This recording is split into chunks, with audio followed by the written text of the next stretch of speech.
We've got major news, folks. Apple's first foldable iPhone is officially on the horizon, and it might be here as early as 2026. The ever-reliable Minchukuo says production is ramping up fast. Foxconn is set to begin assembling units by late Q3 or early Q4 of 2025, so we're talking around September or October. Samsung Display, yes, that's Samsung, will be producing the high-end foldable display panels for this device, so all the major players are locked in. That means this thing is happening, and the foldable iPhone is no longer just a pipe dream. Now, are these timelines realistic? Honestly, they are in my opinion. Kuo has a solid track record and supply chain whispers have been getting louder. That said, he does hedge slightly by noting the plan remains subject to change before full-scale production. Classic Kuo move. Still, the momentum is unmistakable. The supply chain is clearly ramping up, internal prototypes are reportedly being tested, and all signs point towards a 2026 launch, likely alongside the iPhone 18 series in September. Let's now get into how this foldable is actually going to look like, because the hardware is where Apple really wants to make its mark. We're expecting a book-style foldable. Think the Galaxy Fold, not the Flip, and when closed,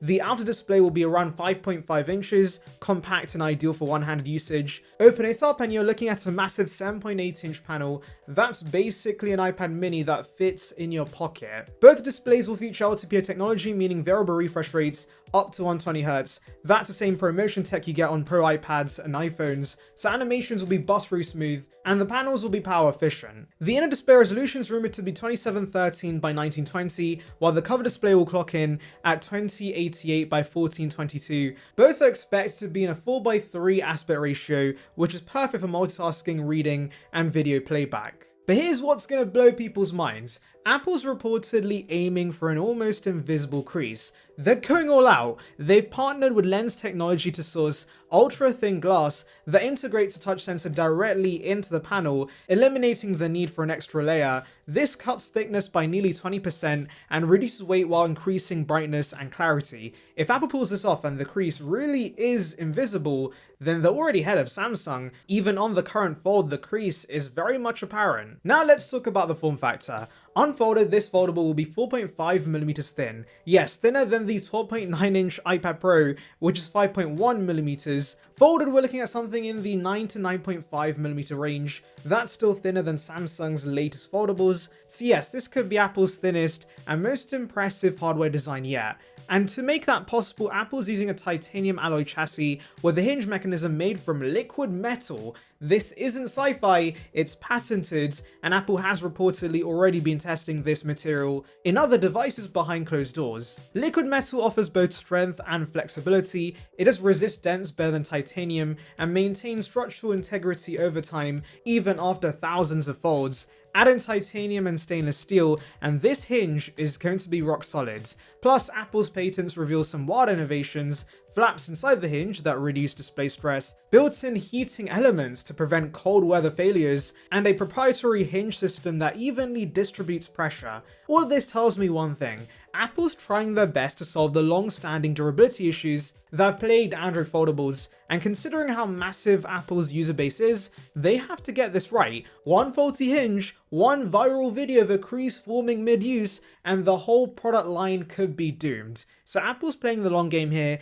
making sure this device works not just out of the box, but years down the road. What about cameras and biometrics? The current info points towards a hole punch camera on the outer display and an under-display camera on the main foldable screen. Hopefully the under-display camera is leagues better than Samsung's, which, let's be honest, is kind of awful. As for Face ID, well, we might not get it. Word is, Apple could bring back Touch ID, this time integrated into the side button. Given the constraints of a foldable design, this makes sense. It's efficient, reliable, and already used on iPads. Plus, Face ID tech under the display is still not quite ready for prime time. Now you may be thinking, why not add 2D face unlock using the camera like a lot of Android phones do?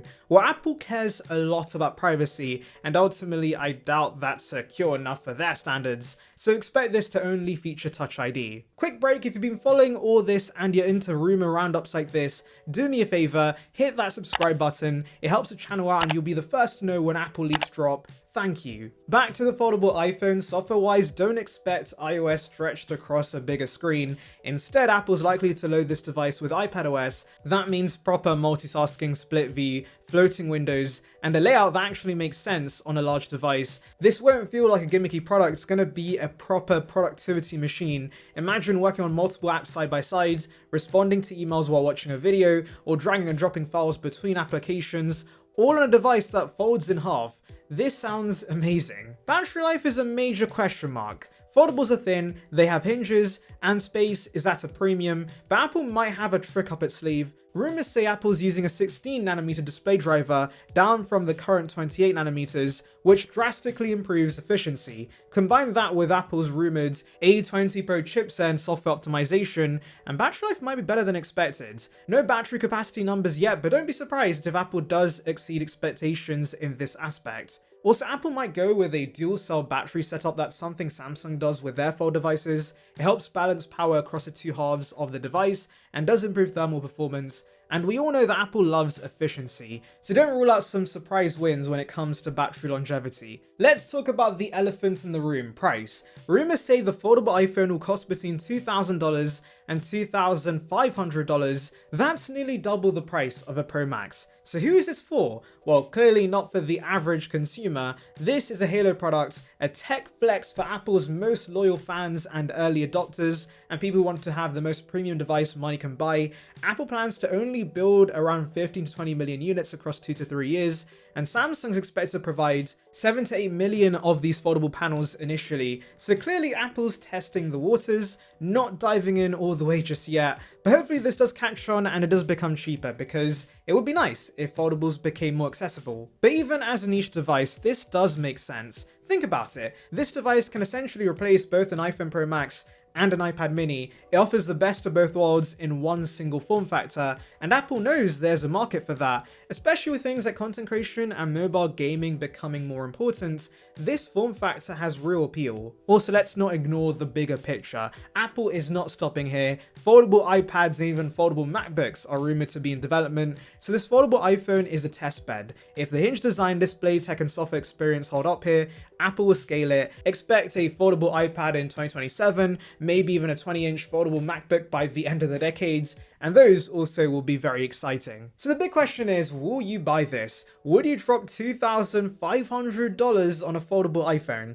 Let me know in the comments. Personally, I think if Apple nails the execution, this could be the foldable device that changes everything. Android foldables are cool, but they do have their flaws, especially when it comes to durability, and Apple's version might be the first one that feels complete. And remember, Apple wasn't first with smartwatches, smartphones, and tablets, but they perfected those categories, and if history repeats itself, the foldable iPhone could end up dominating the space by 2027. That said, Apple as of late has been overpromising and under-delivering. A recent example is Apple Intelligence. They promised Siri would be a game changer and showed us how it could change our lives, and yet over a year later we still don't have it. And so while these rumors do sound exciting, the whole Apple Intelligence mess is in the back of my head. What if Apple does not solve any of the issues with current foldables and just ends up releasing an iOS version of the existing hardware the Galaxy Fold has? That would be disappointing, because you'd expect Apple to have some sort of edge over the competition. And yes, I know iOS does have its advantages,